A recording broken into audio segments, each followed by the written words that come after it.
Commander Marcus Webb pressed his face against the cold metal of the observation deck window. The stars looked different today. Something was coming through the darkness of space, something that would change everything humanity knew about their place in the universe. "Sir, long-range sensors are picking up multiple contacts," called out Lieutenant Sarah Collins from her station. Her voice carried a tremor that made Webb's stomach tighten. Sarah had been tracking space objects for 8 years. She never sounded scared.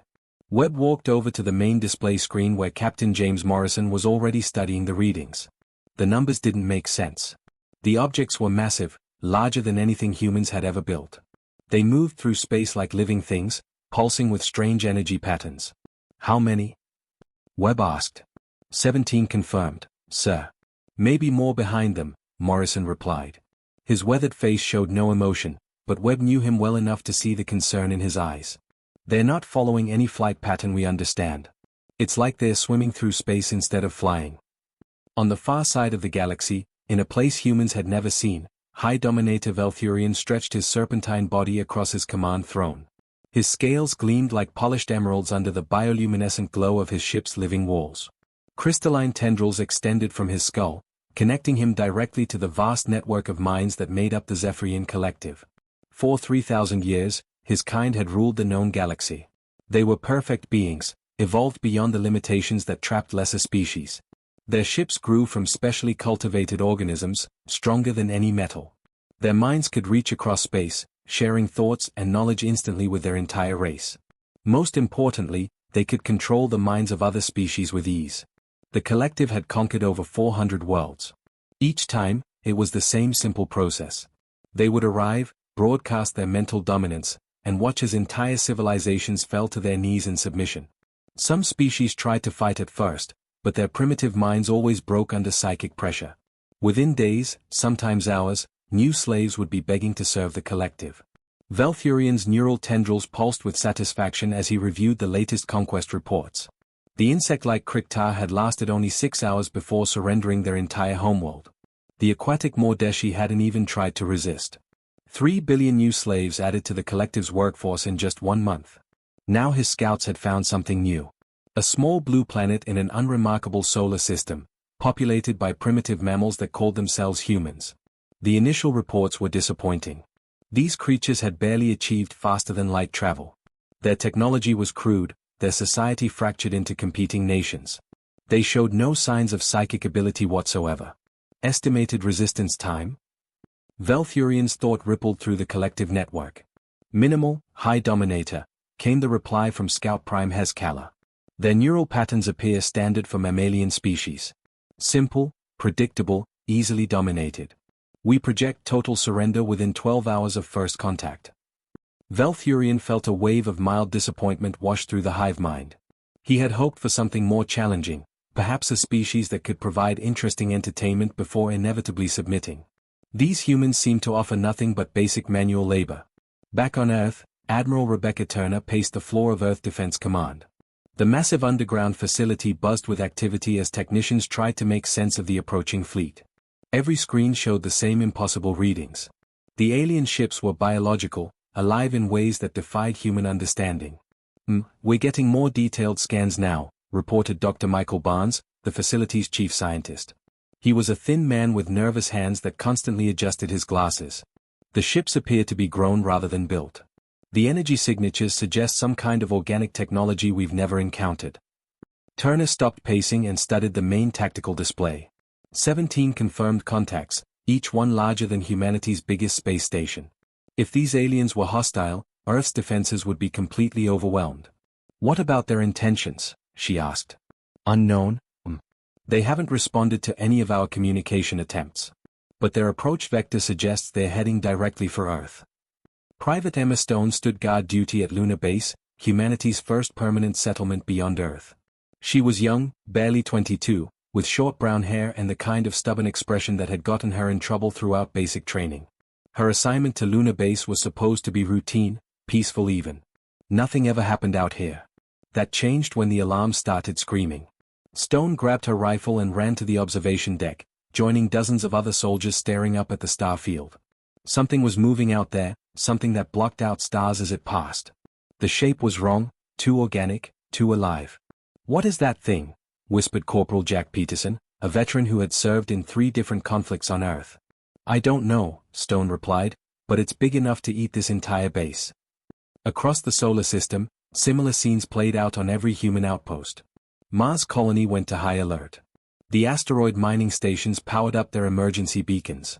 Deep space monitoring posts flooded communication channels with panicked reports of massive organic contacts approaching from multiple vectors. Velthurian felt the familiar pleasure of anticipation as his biofleet entered the target system.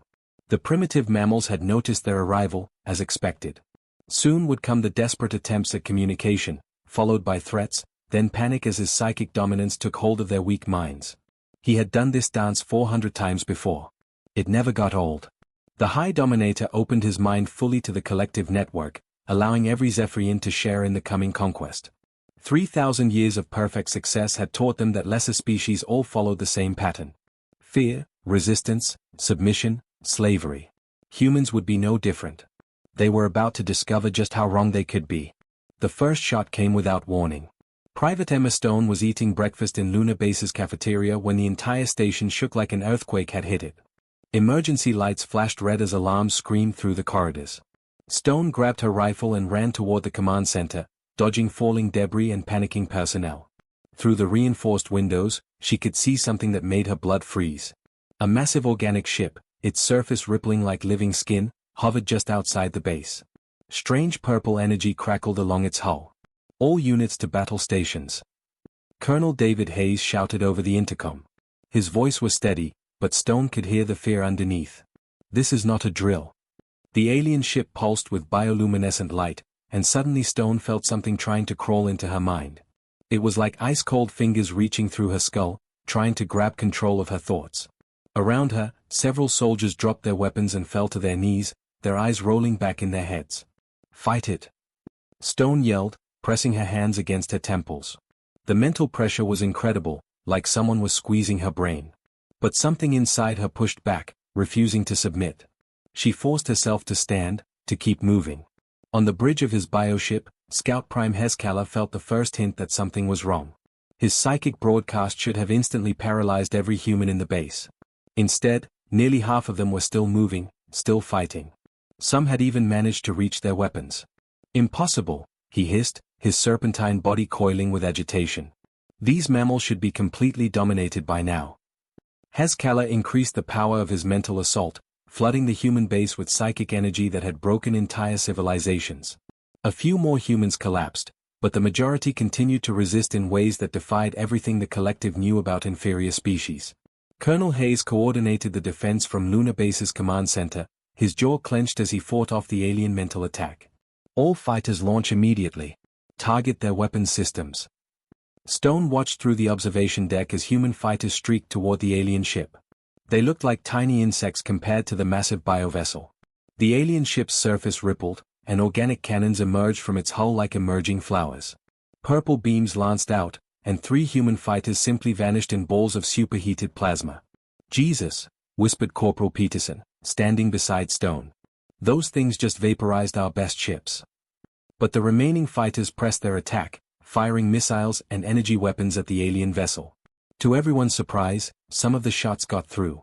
The bioship's living armor was incredible, healing almost instantly from minor damage, but sustained fire began to leave lasting wounds. Hezkala recoiled as pain shot through the collective network. His ship was actually being hurt by these primitive weapons. The mammals were supposed to be cowering in submission by now, not mounting an organized resistance. Scout Prime, report status, came the mental command from High Dominator Velthurian. Encountering unexpected resistance, High Dominator, Hezkala replied, his thoughts tinged with confusion. The mammals show unusual immunity to psychic dominance. Approximately 40% remain combat effective despite maximum mental assault. There was a long pause in the hive mind before Velthurian's response came. Clarify. Are you suggesting these primitive beings can resist collective mind control? Affirmative, High Dominator. Their neural patterns are chaotic, unpredictable. Our dominance protocols cannot establish firm control over their thought processes. Back on Lunar Base, Stone found herself leading a group of Marines toward the base's main gun battery. The alien mental pressure was still there, like a constant headache, but she could function through it. More importantly, she could think clearly. "How are we still fighting?" asked Private Johnson, a young man who looked barely old enough to shave. "I can feel them in my head, but I can still move." Stone didn't have an answer, but she knew they had to keep moving. The main gun was their only chance against the massive bioship. As they reached the weapon control center, she saw something that made her heart sink. The gun's power core had been damaged in the initial attack. "Can we fix it?" she asked Sergeant Martinez, the unit's tech specialist. Martinez studied the damaged systems. "Maybe, but it'll take time we don't have." Outside, more human ships were arriving. Admiral Rebecca Turner's main fleet had responded to the distress call, bringing humanity's most powerful warships into battle. But even Earth's mightiest vessels looked small against the alien bioships. Captain James Morrison stood on the bridge of the UES Defiance, watching his weapons officer target the nearest alien vessel. "All batteries, fire at will."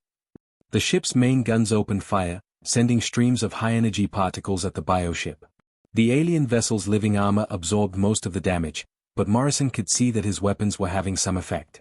"Sir, their hull is regenerating almost as fast as we can damage it," reported Lieutenant Collins.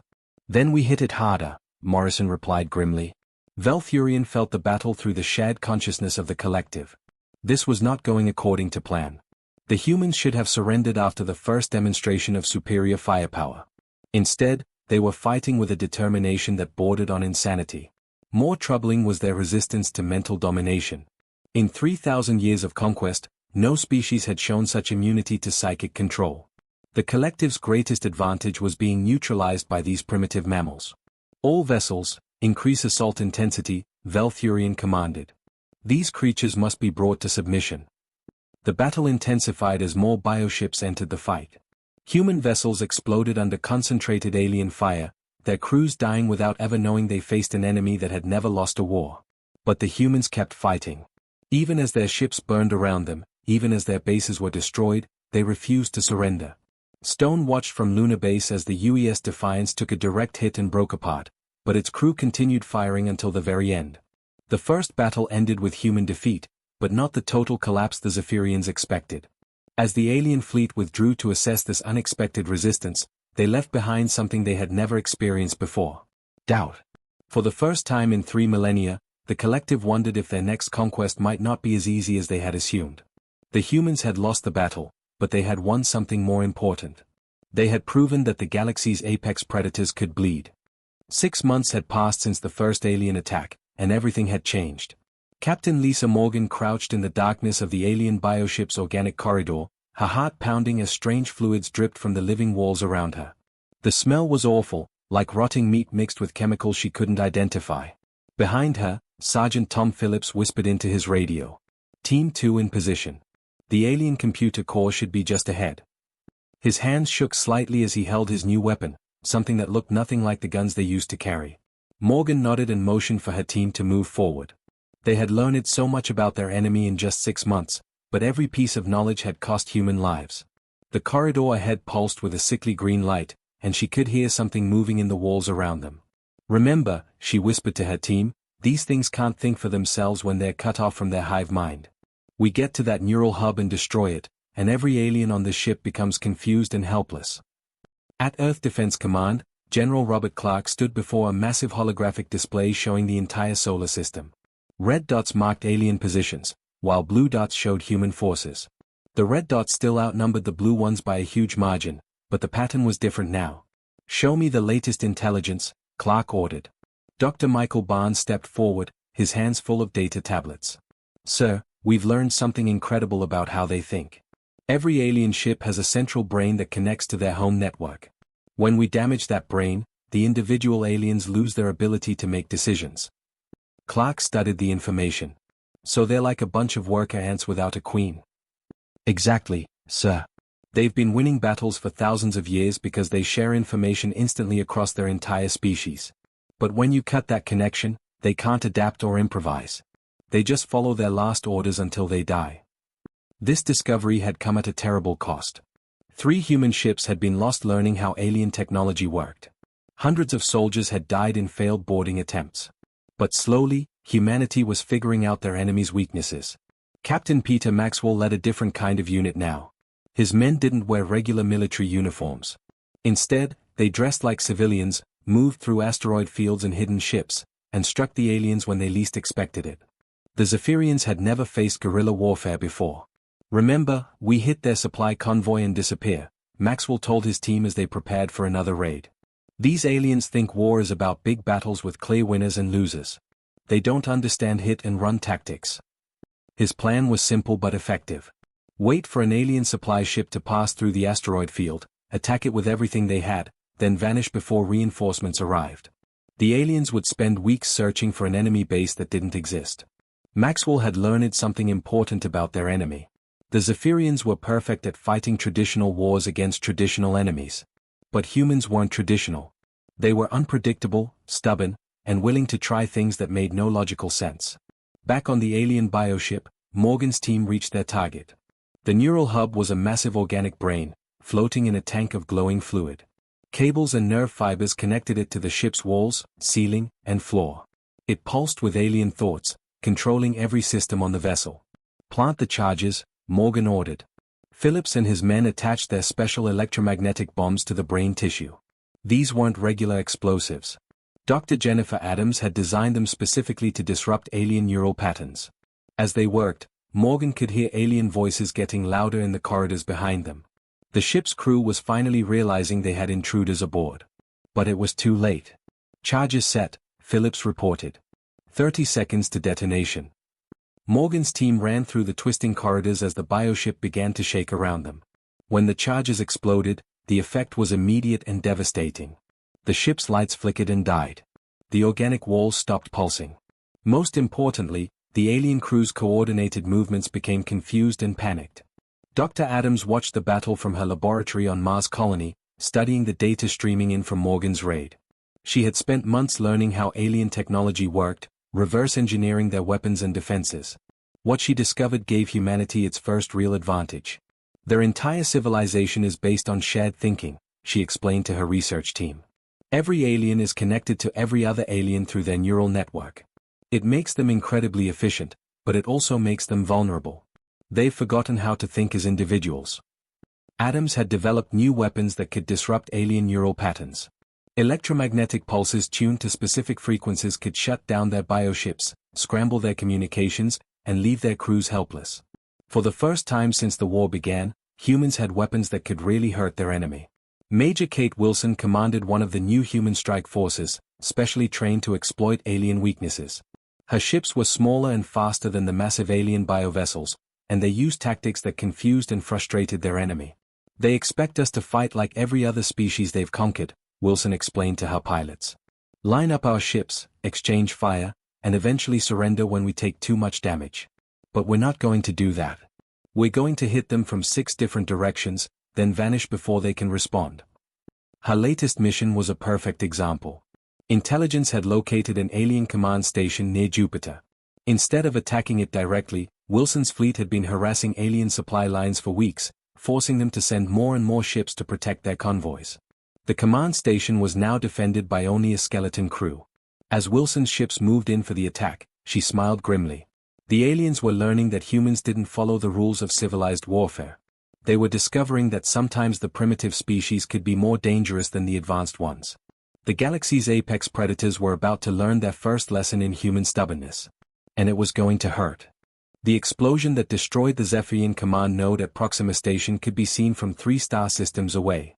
Major Kate Wilson watched through her ship's viewscreen as the massive biostructure collapsed in on itself, its organic walls dissolving into glowing debris that scattered across space like dying stars. "Target eliminated," reported her weapons officer, Lieutenant Jack Thompson. His voice carried a satisfaction that had been missing from human communications for months. "All alien neural networks in this sector are down." Wilson smiled grimly as she studied the tactical display. The command node had been more than just a military target. It was the nerve center that controlled 12-star systems, coordinating the thoughts and actions of millions of Zephyrian troops. Now all those troops were cut off from their hive mind, confused and helpless. "Begin Phase 2, Wilson ordered. "Signal all resistance cells. It's time to wake up the galaxy." Dr. Jennifer Adams sat in her laboratory aboard the research vessel Breakthrough, her hands shaking with excitement as she downloaded terabytes of alien data from the destroyed command station. What she was seeing changed everything humanity thought they knew about their enemy. "My God, she whispered to her assistant, Dr. Robert Hayes. Look at this. They have detailed files on every species they've ever conquered. Weaknesses, psychological profiles, battle tactics. 3,000 years of conquest data. Hayes leaned over her shoulder, studying the alien text that their computers were slowly translating. This is incredible, Jenny.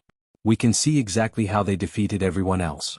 More importantly, we can contact the survivors and tell them how to fight back. The data revealed something that made Adam's blood boil. The Zephyrians hadn't just conquered other species.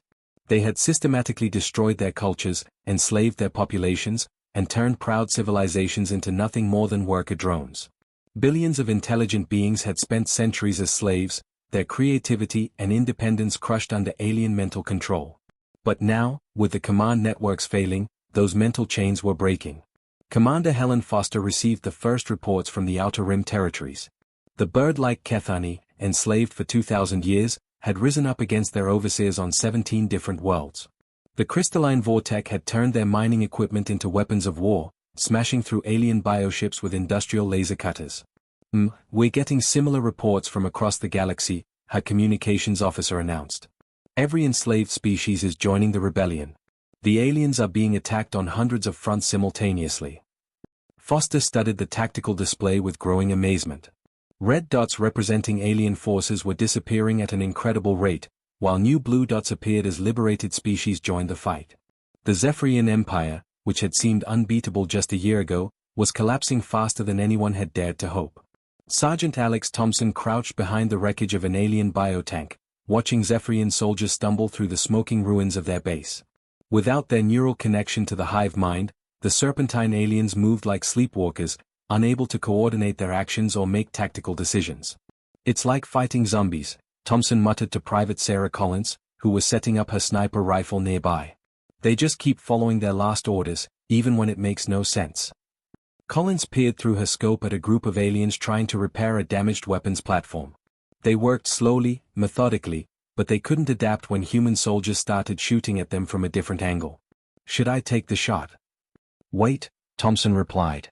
He had learned something important about these aliens over the past few months. They were individually weaker than humans, both physically and mentally. Strip away their technology and their hive mind, and they were just confused animals.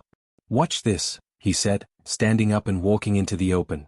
The alien soldiers saw him immediately, but instead of taking cover or calling for help, they simply continued working on their repairs. Their last orders had been to fix the weapon. Without new instructions from their commanders, that's all they could do. Thompson walked right up to them and placed electromagnetic charges on their equipment. The aliens watched him do it but didn't try to stop him. When the charges exploded, destroying their work, they simply started over again from the beginning. High Dominator Velthurian felt the collective network fragmenting around him like a spider's web being torn apart by a hurricane. Entire sectors were going dark as human forces systematically destroyed communication nodes and command centers. For the first time in his 3,000-year existence, he couldn't sense the thoughts of his subordinates across the galaxy. Status report, he demanded of his bridge crew, but even these aliens seemed sluggish and confused without the constant flow of shared information. Multiple system failures, High Dominator, reported his second-in-command. We are receiving no communications from 70% of our territories. Local commanders are not responding to orders. Velthurian's crystalline neural tendrils writhed with frustration and something he had never experienced before, fear. The perfect system that had made the Zephyrians masters of the galaxy was falling apart, and he had no idea how to stop it. General William Carter coordinated the largest military offensive in human history from his command ship orbiting Mars. The electromagnetic pulse weapons that Dr. Adams had developed were being mass-produced in factories across human space. Every day, more alien bioships died as their living systems were fried by precisely tuned energy bursts. Sir, we're getting reports from the front lines, announced his aide, Colonel Mark Stevens. The alien fleet that was attacking Earth last month is completely disabled. Their ships are drifting dead in space. Carter nodded, studying the holographic display that showed the entire war zone. What had started as humanity's desperate fight for survival had become something much bigger. It was a galactic revolution, with humans leading the charge to free every species the Zephyrians had enslaved. The tables had turned completely. The galaxy's apex predators were now the hunted ones, and they had no idea how to fight a war they were actually losing. Admiral Jack Morrison stood on the bridge of the UES Retribution, watching the last Zephyrian stronghold burn against the star field. 7 years had passed since his father first defied the aliens, and now the son was finishing what the father had started. The massive biofortress that had once coordinated alien forces across 3 sectors was nothing but floating debris and dying organic matter. "Final count, Admiral," reported Captain Rachel Blake, her voice steady despite the magnitude of what they had just accomplished. "All Zephyrian command vessels destroyed. All biofactories eliminated. All slave camps liberated. There are no organized alien forces remaining in this galaxy." Morrison nodded slowly, but he felt no celebration. The war had cost humanity dearly. Entire worlds had been destroyed. Billions of people had died. But they had won something more important than victory. They had proven that even the most powerful empire could be brought down by those who refused to surrender. Colonel Mark Stevens coordinated the liberation of Kepler 442b, the last world still under alien control. His Marines moved through the abandoned biostructures like ghosts, finding only empty chambers and dying technology. The Zephyrians who had controlled this planet for 800 years had simply vanished. "Where did they all go?" asked Sergeant Emma Stone, now a veteran of dozens of battles against the aliens. Her hair was gray now, her face marked with scars from 7 years of war, but her eyes still held the same stubborn fire that had kept her fighting at Lunar Base. Stephen studied his scanner readings. "Dead, scattered, or hiding somewhere in deep space. It doesn't matter. Without their hive mind network, without their bioships, without their command structure, they're no longer a threat to anyone." They found evidence of hasty evacuation throughout the alien complex. Personal items abandoned, biotechnology left to die without maintenance, vast databases wiped clean in panic. The masters of the galaxy had fled like frightened children when their perfect system finally collapsed. Dr. Susan Clark finished her final report from the research station orbiting Earth. Her 7-year study of the Zephyrian Empire had revealed truths that would reshape how humanity viewed itself and its place in the universe. "They weren't gods," she wrote in her conclusions. "They weren't even particularly intelligent individually. Their strength came from their ability to think as one mind across millions of individuals. But that strength was also their greatest weakness. They had become so dependent on shared thinking that they forgot how to adapt, how to improvise, how to survive when their perfect system failed." Clark paused in her writing, thinking about the species that had ruled the galaxy for 3 millennia. Humanity's advantage was never our technology or our physical abilities. It was our chaos, our unpredictability, our refusal to think the same way as everyone else. We were too stubborn to be conquered, too creative to be controlled, and too adaptable to be defeated. Captain Peter Maxwell led the final sweep of the Outer Rim territories, searching for any remaining alien holdouts. His ships found nothing but empty space where Zephyrian biofleets had once patrolled. The organic vessels had simply stopped functioning when their crews died or fled, leaving behind floating graveyards that stretched across entire star systems. "It's over," he told his crew as they passed the wreckage of what had once been a massive alien battle cruiser. "The species that conquered 400 worlds has been reduced to scattered survivors hiding in the dark corners of space." Maxwell thought about the early days of the war, when humanity had seemed hopelessly outmatched. The aliens had superior technology, overwhelming numbers, and 3,000 years of experience in conquest. They should have won easily. But they had made one critical mistake. They had underestimated the species that refused to accept defeat. On the liberated world of Arcturus Prime, the bird-like Kethani held their first free elections in 2,000 years. Their leader, an elderly female named Kesara, spoke to the assembled crowds through human-provided translation equipment. "We were slaves so long that we forgot we could be free," she said, her voice carrying across the plaza where her ancestors had once ruled before the Zephyrians came. "These humans taught us something we had lost. They showed us that no master is so powerful that they cannot be challenged, no empire so vast that it cannot fall." Similar celebrations were taking place on hundreds of worlds across the galaxy. The crystalline vortex had rebuilt their shattered cities. The aquatic Mordeshi swam freely in oceans that had been poisoned by alien industry. The insect-like Kriktar danced under skies they hadn't seen in centuries. All of them owed their freedom to the stubborn species from a small blue planet that had refused to bow down to their supposed superiors. Commander Lisa Morgan, now promoted to Admiral, oversaw the final destruction of the Zephyrian bioshipyards near the galactic core. These massive organic structures had produced the living vessels that carried alien armies across the stars for millennia. Now they were being systematically destroyed, ensuring that the collective could never rebuild its military power. Charges placed and armed, reported her demolition team. Ready for detonation on your command. Morgan thought about all the human lives lost to alien bioships over the past 7 years. Fire, she ordered. The explosion was visible from a dozen star systems, marking the end of Zephyrian naval power forever. As the debris cloud expanded, Morgan received the final communication from Earth Command. The last alien outpost had been destroyed. The last slave camp had been liberated. The last bioship had been eliminated from the galaxy. The Zephyrian Collective, which had ruled as apex predators for 3,000 years, had been completely obliterated from reality. In their place stood humanity, not as conquerors seeking to build their own empire, but as protectors of a newly free galaxy. The age of the true apex species had begun, and it belonged to those who had proven that the greatest power in the universe was the refusal to surrender.